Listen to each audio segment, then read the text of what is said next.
मराठी माणसाचा जन्मच मुळात विजांच्या कडकडाटात आणि तोफांच्या गडगडाटात झालाय।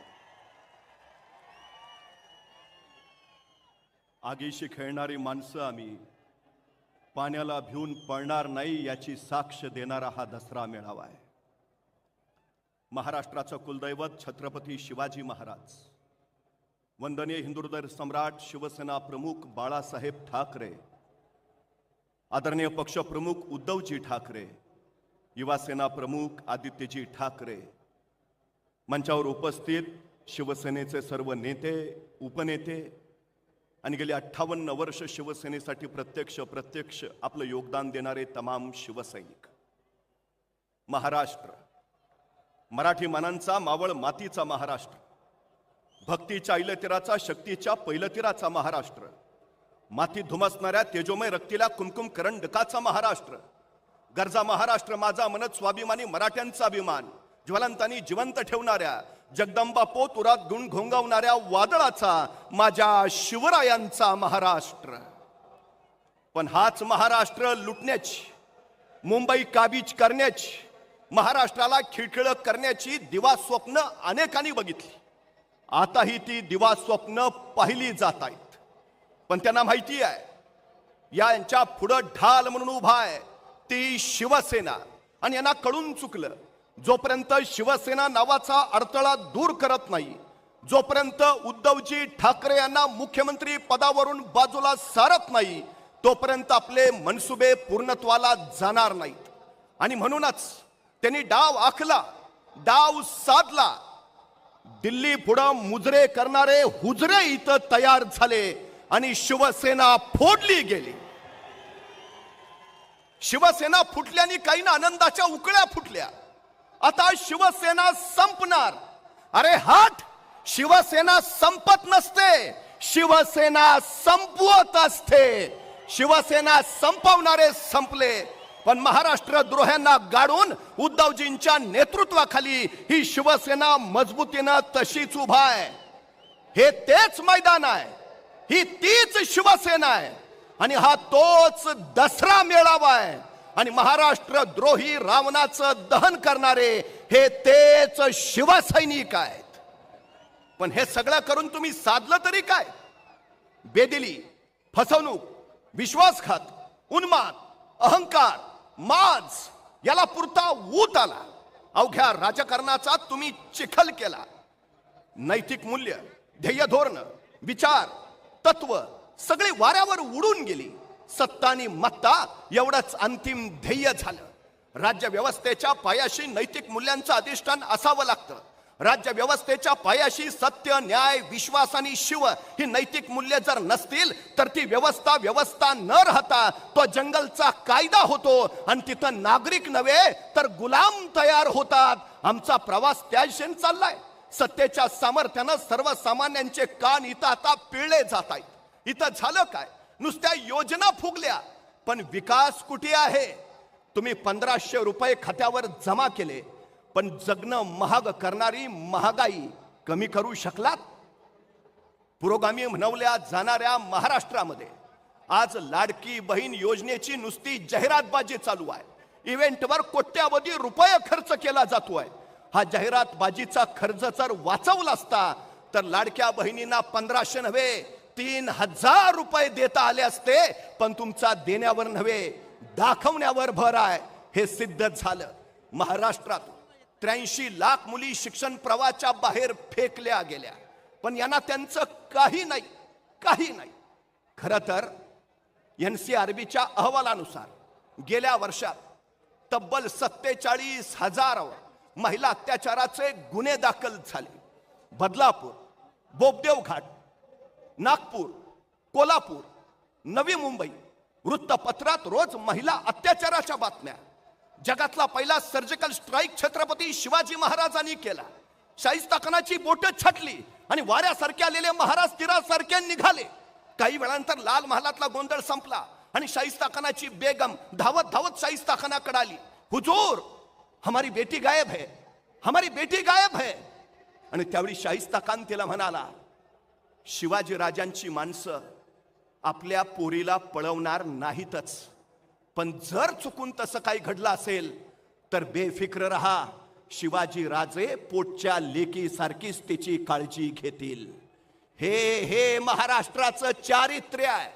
पण सत्ताधारी आमदार आणि मंत्रीच महिलांबद्दल अपशब्द उच्चारत असतील तर या सरकारकडून अपेक्षा तरी काय बाळगायच्या, हा सगळ्यात महत्वाचा प्रश्न आहे. गेल्या काही वर्षात महाराष्ट्रातल्या तब्बल 25,000हून अधिक महिला आणि मुली गायब झाल्या. पण यांना काही सोयर सुतक नाही, काही सोयर सुतक नाही. किसान सन्मान निधीचे 6,000 तुम्ही दिले खरे, पण महाराष्ट्रातल्या शेतकऱ्यांच्या आत्महत्या कमी झाल्या. 3 महिन्यात 517 शेतकऱ्यांनी आत्महत्या केल्या. रोज 6 ते 7 शेतकरी महाराष्ट्रातले आत्महत्या करताय. उद्धवजी ठाकरे मुख्यमंत्री होते, त्यांनी पहिल्या मंत्रिमंडळ बैठकीत विना शर्त 2 लाख रुपयांची कर्जमुक्ती केली. नियमित कर्ज भरणाऱ्याला 50,000 रुपयांचं अनुदान दिलं. पण या सरकारनं अजूनही ते 50,000चं अनुदान दिलेलं नाही.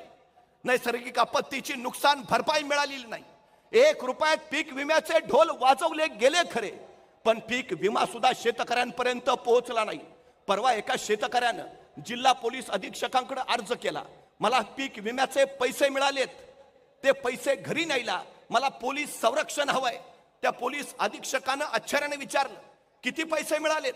आणि तो शेतकरी म्हणाला, 27 रुपये. आमच्या शेतकऱ्यांची या सरकारनं अक्षरशः चेष्टा चालवली आहे. ही सगळ्यात मोठी वस्तुस्थिती आहे. इथल्या तरुणांचं काय आहे आज, परिस्थिती काय आहे इथली? महाराष्ट्रात 42% तरुण पूर्ण बेरोजगार आहेत. परवा पोलीस भरती निघाली, जागा 6,000, अर्ज झाले 7 लाख. 3 विभागाच्या भरत्या निघाल्या, जागा 23,000, अर्ज झाले 35 लाख. एक तरुण एका चौकात उभा राहून तावानं सांगत होता, हे सरकारनं महागाई वाढवली, या सरकारनं बेरोजगारी आणली, हे सरकार काही कामाचं नाही, हे सरकार बिनकामाचं. बघता बघता पोलीस आले, त्या तरुणाला धरून नेलं. आणि त्या तरुणानं पोलीस स्टेशन मध्ये गेल्यावर विचारलं, मला इथं का धरून आणलंय? तसे ते पोलीस म्हणाले, तुम्ही सरकारच्या विरोधात बोलताय. तसा तो तरुण म्हटला, अहो मी आपल्या सरकारबद्दल बोलत नव्हतो, मी पाकिस्तान सरकारबद्दल बोलत होतो. तसे ते पोलीस इन्स्पेक्टर म्हटले, आम्ही काय तुला वेडे वाटलो का? आम्हाला माहित नाही का कुठलं सरकार बिनकामाचं आहे ते? आज सगळ्यांची परिस्थिती आहे, सगळ्यांना जे झालंय ते माहिती आहे. पण आज नेमकी परिस्थिती काय, कुठल्या दिशेने आम्ही चाललो आहे, याचा विचार आम्ही प्रामुख्यानं करायला हवा. उद्धवजी ठाकरे मुख्यमंत्री होते, महाराष्ट्रातला एकही उद्योग गुजरातला गेला नाही. पण आता रोज एक उद्योग गुजरातला निघालाय. तुम्ही महाराष्ट्र सरकार चालवताय का गुजरात साठी सरकार चालवताय, हा सगळ्यात मोठा प्रश्न इथल्या जनतेच्या पुढे आहे. आमच्या पोरांच्या हाताला काम नाही, पोरं बेकार म्हणून फिरतायत महाराष्ट्रात. आज महाराष्ट्रावर 7,82,000 कोटीचं कर्ज आहे. 56,000 कोटी नुसतं व्याज भरतोय. हे सरकार जाईल त्यावेळी महाराष्ट्रावर 8.25 लाख कोटीचं कर्ज करून जाईल. महाराष्ट्रातल्या प्रत्येक व्यक्तीच्या डोक्यावर या सरकारनं 65,000 रुपयांचं कर्ज करून ठेवलंय. मग कर्ज झालेले हे कर्जबाजारी तरुण चाकरी करायला काय गुजरातला जातील का? पुन्हा आमच्या वाट्याला मुंबई तुमची तर भांडी घासा आमची. अरे यासाठी 105 हुतात्म्यांनी बलिदान देऊन संयुक्त महाराष्ट्र मिळवला का? पण या सरकारनं हा महाराष्ट्र भावनिक दृष्ट्या आणि सामाजिक दृष्ट्या संयुक्त ठेवलाय कुठं? जातीत भांडणं लावली, धर्मात भांडणं लावली. तुम्ही टिकणारा मराठा आरक्षण देणार होता, काय झालं त्याचं? काय झालं धनगर आरक्षणाचं? काय झालं आदिवासी ओबीसींच्या प्रश्नाचं? हा सगळ्यात महत्वाचा प्रश्न आहे तो आहे. महाराष्ट्र छत्रपती शिवाजी महाराजांचा 18 पगड जातीचा एकसंघ महाराष्ट्र यांनी अक्षरशः तुकड्यात विभागून ठेवलाय. युगप्रवर्तक छत्रपती शिवाजी महाराज ज्यांनी राष्ट्र उभा केलं, पण छत्रपती शिवाजी महाराजांचा राजकोट इथला पुतळा सुद्धा हे नीट उभा करू शकले नाहीत. 8 महिन्यात राजकोटचा छत्रपतींचा पुतळा कोसळला. पुतळा नव्हे, महाराष्ट्र धर्म कोसळला. पुतळा नव्हे, महाराष्ट्राची अस्मिता कोसळली. पुतळा नव्हे, इथली नैतिक मूल्य ढासळली. 350 वर्षापूर्वी छत्रपती शिवाजी महाराजांनी सिंधुदुर्ग किल्ला उभारलाय. 350 वर्ष झाली तो लाटांचे तडाखे खातोय. त्या लाटांच्या तडाख्यांनी सिंधुदुर्गाची दगडं झिजलीत, पण 2 दगडांना सांधणारा चुन्याचा चिरा मात्र अजून जसाच्या तसा आहे. दगडं झिजत 2-2 इंचात गेलीत, चुन्याचा चिरा मात्र जसाच्या तसा. मी निष्ठा त्या चुन्याच्या चिऱ्याला मानतो. दगडं झिजतील पण निष्ठा नाही. त्या निष्ठेनं आता महाराष्ट्र धर्मासाठी उभा राहायचा आहे. खरं तर स्वराज्याची मशाल विझवण्याचे प्रयत्न वारंवार झाले. कनेगराडच्या पायथ्याला असणाऱ्या रामजी पांगेरेला बातमी मिळाली, 10,000 फौजीनिशी दिलेर खान सुसाट येतो आहे. रामजी पांगेराकडे फौज फक्त 1,000. तो पळून नाही गेला. त्यांनी 300 मावळे गडाच्या रक्षणासाठी पाठवले आणि 700 मावळे घेऊन त्या दिलेर खानाच्या फौजेची वाट पाहत बसला.